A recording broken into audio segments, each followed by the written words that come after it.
Bakit ang daming bumibili nito? Infinix Hot 60i. Sobrang mura niya, 5,000 pesos lang. Tapos, ito na po yung pinakamabilis na mag-charge na phone for only 5,000 pesos. 45 watts fast charging. Malaki pa yung battery, 5,160 mAh. Meron pa siyang Helio G81 processor. Up to 256GB of storage pa. 50MP rear camera. At ito na po yung pinakamurang cellphone na merong advanced AI feature, which is si Infinix AI. Wala pa sa Smart 10 yan. May gyroscope din po siya. An advanced gyroscope. Ang sabi ni Infinix, kahit doon sa ilalim ka ng parking lot, di ba? Nahihirapan yung ating maps. Nawawala-wala siya. But this one, kahit nasa ilalim ka, accurate pa rin ang kanyang galawan sa mapa. And sa games, mas responsive daw yung kanyang gyroscope sa games. Meron pa siyang NFC at ang kanyang itsura. Look at this. Seryoso ba si Infinix? Parang Samsung na yung itsura ng phone na to. This is like a Samsung phone. Kaya naman pala, Infinix Hot 60i ang dami mo ibili. Wait lang. Let's check this out. Baka kasi puro last specs lang to. Pero tingnan natin. Ako si Vince and you're watching Unbox Diaries. Woohoo! So ito na, unbox na natin. Nice box. Color green. Dati si Oppo yung green. Ngayon, black na si Oppo. Magbo-black na rin ba si Infinix soon? Here's the phone. Oh my God. Ganda. Ang dami niyang colors na available. But this titanium gray is just, napaka-premium. Flagship yun ah.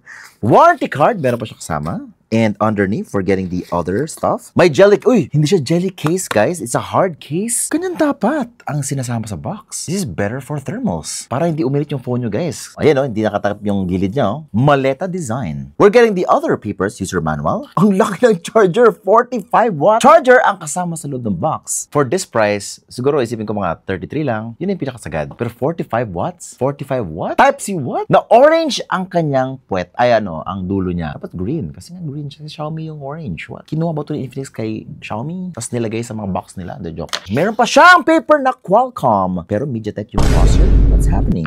At may SIM ejector pin pa siya dito. And that's pretty much it. And here's the phone. Oh my. Matte finish back. Ang kinis. Ang elegante ng itsura. So beautiful. You know what guys? Yung mga cellphone before, sa mga ganitong halaga, mukhang chuchu talaga. Yung mga cellphone ni Infinix dati, yung mga mura lang, mukha talaga sila mumura yung phone na akala mo peke. But now, mukha silang flagship phone na wow! Naboblown away ako sa itsura. 3 cameras at the back ba yan? Not sure. Baka yung iba dami lang yan ha. Vertical camera. Ayun 1, 2, 3. Parang kay Samsung. Samsung ba ito? Suot pa niya yung coat ko. Sa sobrang benta nitong phone na to, Infinix has decided to put out not just one color but 6 colors. Of course, ito po yung titanium silver, yung hawak natin. Yung sleek black, shadow blue, neon red, meadow green, and soul eye purple. Which is nakikita ko sa Hot 60 series nila. Meron din silang ganun mga colors. Or Hot 50 Pro Plus ata last year, meron silang ganun din. Basically, anything na mabenta nilang product, nilalagyan nila extra colors. But for me, the black color and this color, the silver, is by far their most luxurious looking phones. Minsan sila sa color yan guys. If you want light color, vibrant, makulay, medyo young at heart yung itsura, go for the other colors. But for me, I'm sticking with this. And how light that is. Grabe, ang gaan masyado ng phone. Manapis na rin. May headphone jack pa. Wait lang, ganyan po yung tsura nyo kapag nag-selfie kayo. Ganyan. Tapos pag naglalaro ka guys ng games, look at that. This is the right way to do it. Ayoko yung parang mataba na square sa likod ng phone kasi nga tumatama sa camera lagi yung fingers ko. Ganun kasi ako guys. And I think a lot of people are like that. Ang want mo, yung kanyang camera module ay hindi in the way sa inyong mga daliri. Para hindi mo laging pinupunasan yung lenses. Marami nagreklamo dyan na pangit yung camera nila. Yung pala, malabo lang yung lens. Kasi lagi nyong nahahawakan. At lagi nyo dapat lilinisan yan. Teka, dalawang speaker to? Oh my God. Kasi yung ibang cellphone guys, at this price, isang speaker lang. But this is giving you 2 speakers or stereo speakers. Yes!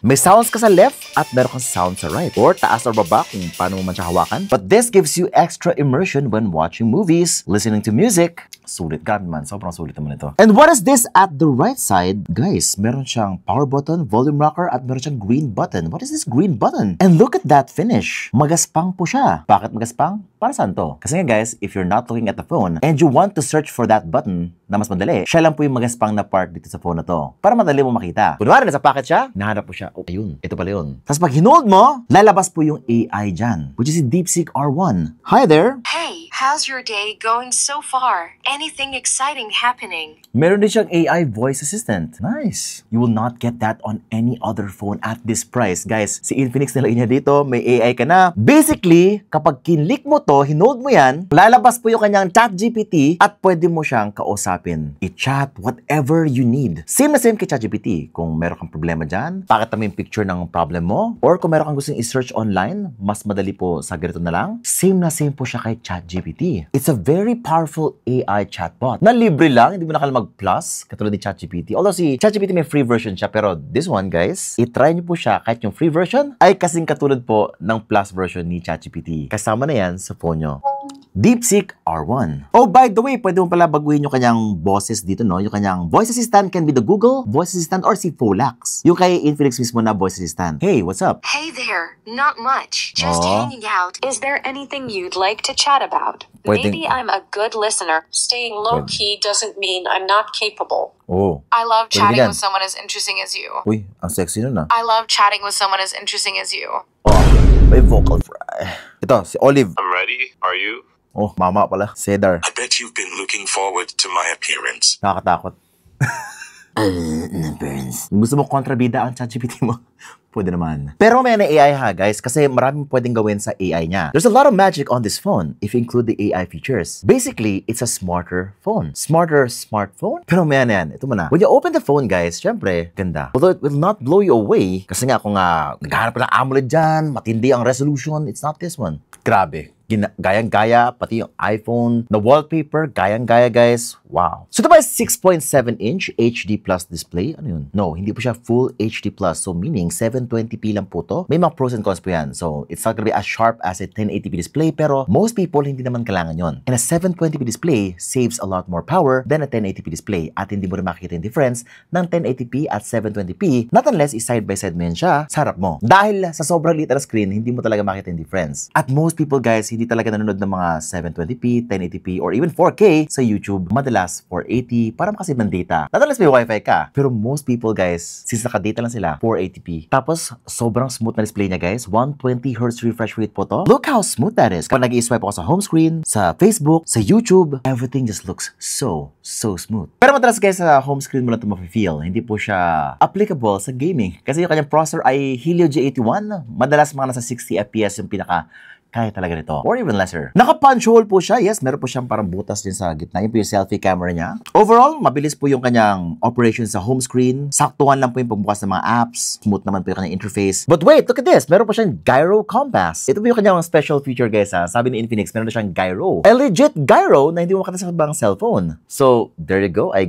gyroscope. Kung hindi nyo pa alam, a gyroscope is a device that measures or maintains orientation. Kapag inalog-alog mo yung cellphone mo, alam niya yung orientation, kung nakahiga ba yan, nakatayo, naka-angulo ng konti, and marami siyang uses sa isang cellphone. For example, dito sa gyroscope na compass, mas accurate po yung readings dito sa compass. Kung sa south ka ba, sa west, sa north, sa east. Kasi yung iba, ganyan mag-compass, nakatayo. Dapat nakaganyan lang po siya guys. Tapos dapat sa gitna, dapat ng axis, lagi para tama yung readings. Also applicable sa mapa nyo, di ba? Kapag ka nag-grab kayo, lalamove, madalas okay naman siya kapag ka okay yung signal. Pero kapag ka pumapangit na yung signal, nasa ilalim ka ng parking lot, or marami masyadong puno, marami masyadong building na nakatakip sa sky, that is where a gyroscope can help you maintain that signal, maintain that accurate position. Tapos sa gaming naman guys, kapag nagpa-PUBG ka, Call of Duty, use that gyroscope to get that controller feel. Mula napansin ko naman, mas smooth po yung kanyang gyroscope compared sa mga ibang phones. Kasi parang sobrang hindi ganun ka-accurate. Minsan masyadong mabilis, masyadong artificial yung galawan. This one really feels natural. Hindi super bilis, hindi super bagal, mas may control ka para mas accurate yung pagtira mo sa kalaban. Yung pag-aim. It just feels so smooth. At mas controlled. Kasi yung iba guys, isang ganun lang parang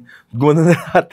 Ito guys, sakto-sakto lang. Malaking bagay yan kung naglalaro ka ng Call of Duty. By the way, nasa gaming na tayo. Ano ba yung kanyang performance? So the chipset is a Helio G81 processor, which is about 371,000 points ito to benchmark sa version 11. Pwede na, pwede na. Now, yung chipset niya is saktuhan lang for 5,000 pesos. If you really want a faster phone, dagdag na ng 1K guys, Hot 60 Pro. Nako, Helio G200 na po yun. Pero kung 5K lang talaga ang inyong budget, tapos hindi ka naman heavy gamer, and you want that gyroscope, then go for this one. Naku, kung Call of Duty player ka talaga, or PUBG player, ito talaga yung kailangan mo. So, syempre, yung kanyang processor ay kaya lang po medium graphics at high frame rates sa Call of Duty. Ito po yung itsura niya. It looks pretty nice. Steady frame rates, 30 to 40 frames per second. Kayang-kaya naman. Ito naman siya sa PUBG. Very steady din, pero not the highest settings possible. Mga medium lang po to or low.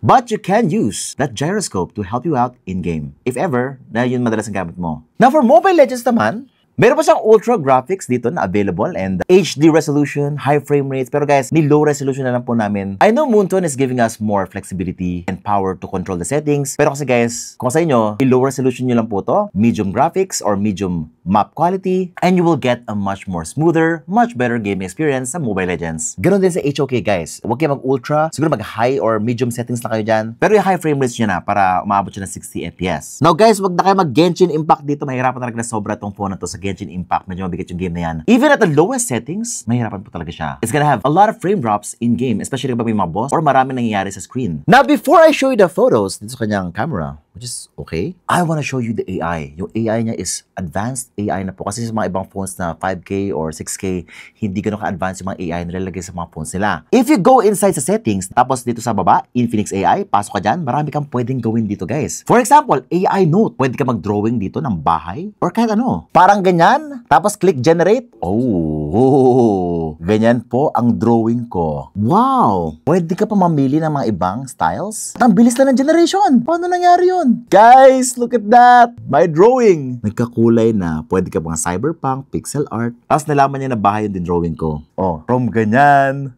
Naging ganon. Wow! Meron na siyang writing assistant dito. Tapos guys, kapag ka nasa email ka, tapos barok-barok English mo, pwede mo i-select lahat yan. Tapos, ipa-rephrase mo lahat kay AI. Meron na siyang translation assistant. Kung nag-travel ka, di mo maintindihan yung mga letters na nakita mo, ibang lingwahe siya, pwede mo siya pa-translate diretso kay AI. And pretty much anything na ginagawa mo kay ChatGPT, andito na po siya. Pwede mo siya kasapin. Pwede ka magtanong ng kahit ano. Pwede ka magpa-search. Pwede ka magpagawa ng mga photos. Yes. And it's all free right here, built-in na po. And it even has its own button. Color green pa. Can't miss it. No, other than that, syempre, yung camera na lang. The camera on this thing is pretty okay. Kapag maganda po yung lighting natin, you will get some pretty nice results. Ayan po. Basta maganda yung lighting, guys, no? Pero kapag low light, guys, medyo mahihirapan siya ng konti. Tapos hindi gano'n ka-accurate yung kanyang colors kapag medyo low light na. So, buti na lang, meron pa siyang night mode dito to enhance yung kanyang quality. Super night. Ito po yung walang night mode, ito naman yung super night mode. And it even has AIGC portrait, which is, pagka sinelect mo yan AIGC portrait, select ka ng gusto mong style or picture, and then after you take a photo, ayan na po guys. Pero kailangan yung internet guys ha. Ayan, gagawin ka niya, i-AI ka niya, mabuguin niya yung itsura mo, based dun sa style na pinili mo. Now yung selfie camera niya is 8MP lang po yan. Sakto lang naman yung selfie niya. Okay lang yung mga skin tones, it's not the sharpest I've seen, but it gets the job done. At meron na siyang background blur sa video. Meron siyang bokeh mode. May background blur po. Nag-blur yung background. And guys, may background blur. So kung gusto mo lang ganitong effect, meron na siya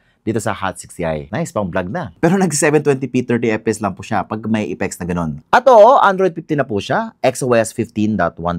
May update bang ako na available? Ngayon ang tanong, sulit ba to? For 5,000 pesos, do you think? Bibili ka. Ang mura na po nito for what it provides. It's incredibly impressive. Kung kailangan mo yung AI feature, gyroscope, magandang itsura, saktuhang camera, meron pa siyang IP64 water and dust resistance para siya mabasa ng ulan at magiging okay pa rin siya. Great for riders out there. I-check out nyo na po siya. May link na tayo dito. View product. Guys, hindi kayo magsisi. Check out yun na yan. But if you want a better, much more powerful phone than this, then baka meron tayo yan. Ano ba gagawin? Mag-subscribe ka lang, hit the bell icon so that you don't miss any of my great content. Abla sabihin sa inyo watching Unbox Diaries. Ooh.